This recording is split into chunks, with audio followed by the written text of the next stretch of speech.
Hey guys, Andy here. Those of you that are regular viewers of my channel will perhaps have seen from time to time I do kind of car and bike tech and bike security. Well, here we have what I guess I would describe as one of those cheap Chinese GPS trackers. I thought I'd give them a go. This one cost me $38.99 on Amazon. I'll give you a link in the description down below. If you're going to buy, do please use the link.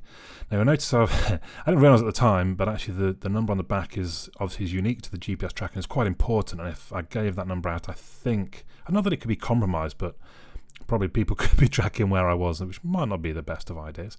So there we have micro USB to charge the device. It's got a 5,000 milliamp hour battery in it. So they claim it's going to last about 3 months. Inside the box we have SIM adapters, quite handy because you may have noticed on the previous bit of video there it takes a regular size SIM card, which no phones have had for about 5 or 6 years, I would guess.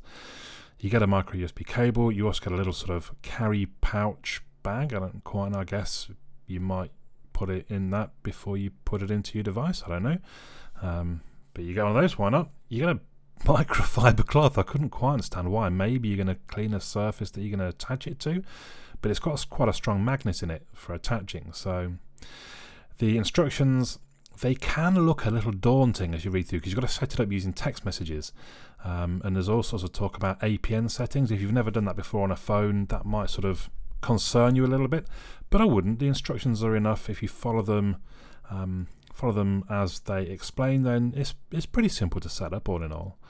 So first thing I did was, right, I'll order myself a 3-pay monthly SIM. It was £5 a month. It was kind of, I don't know, a couple hundred meg, should be plenty, I thought.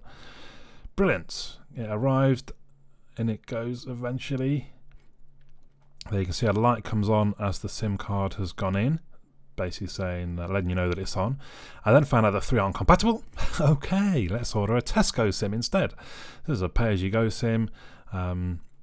Just be careful when you're topping up. They seem to want to convert you into a pay monthly when I just literally want the pay-as-you-go option.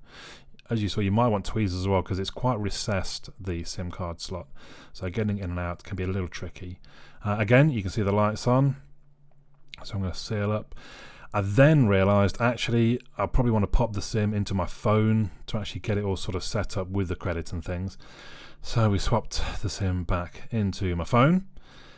You'll see it registers as O2 even though it's Tesco Mobile. It's just because Tesco Mobile use O2's network. That's not a problem. Also, you'll see there I get a PIN number come through. When you're logging into the website or into their app, you need to use a PIN number. I would suggest getting the app. Once you've logged in once with the PIN number, then you're good to go. Pop it back into the GPS tracker, go through the text messaging sequence as described in the manual, and you'll see it replies pretty quickly. This is the actual tracker texts you back saying, yep, got the password, that's okay. Now, if you're not using Tesco Mobile, you will need to look up their APN settings. A quick Google should find you the username, password, and the actual APN name. Then get yourself the app installed from the Play Store, or if you're on iOS, obviously, you won't get it from the Play Store, you get it from the App Store. We've got a variety of different options there to see. This is the real-time tracking. Obviously, I've zoomed it way out. Again, just kind of for privacy reasons, I think, really.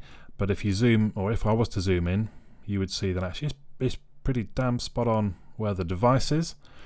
You probably then want to set up a geofence. This is just me kind of showing how that all works. You can change the size of the geofence, and basically the geofence is you saying let me know if it leaves this area.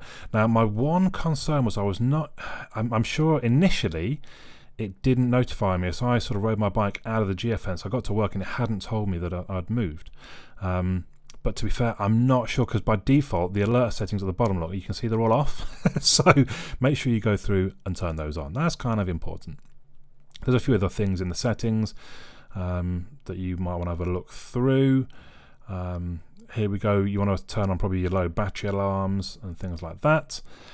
Then you can, so once you've got the app installed in the APN settings, it will update using, I think, a 2G network, but you can just text the device or ring the device and it pretty quickly, so if you ring it, it will text you back with a text message that says this is where it is, and you can't particularly, because again I'm hashing out my latitude and longitude, but it gives you a little, in Android anyway, it gives you a little sort of show of the Google Maps.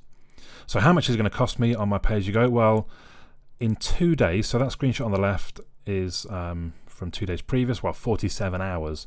So pretty much I've used 20p a day. So if I've got £10 credit, that's going to last me about 50 days, which is not too bad. If you can find maybe a £5 monthly pay-as-you-go that works, then yeah, maybe that's worth doing. But £10 every 50 days isn't too bad. That's going to be what, £70 a year. Some quick math off the top of my head. I hope that's right. So then it comes to fitting the device. Now, I'm not suggesting this is where you should put it. It's just kind of more just for, I mean, this is where I'm not putting mine, which is why I filmed it. But you can see the magnet's pretty strong and holds it in place. You could, in theory, whack it under a wheel arch. I mean, in theory, you could track somebody else without them knowing. Isn't that very sort of American TV cop show type thing? So all in all, yeah, it's pretty good. Reliability, I wasn't entirely, I think the notifications started working properly once I sort of got everything set up as it was, but I guess what you're lacking from the big expensive sort of tracker, well, I say big, is, you know, from the big companies that do the expensive trackers, is perhaps the support. So it's not like you're going to get a phone call if it's moved or nicked. There is a vibration alarm. I didn't actually get around to trying that, but that would be quite handy if you put it on your bike somewhere, that even you'll get a notification if it even gets moved. But for less than £40 and then maybe £70 a year, I thought it's a good option. It's better than nothing. How reliable it is compared to the sort of well-known branded ones that you get support from, I'm not sure, but you're looking at a good few £100 initially and then another sort of 100 or more every year. So there you go. So you want to look for the TKStar GPS tracker. Let me know your thoughts in the comments down below, but for now, my name's Andy. I'll catch you all again soon.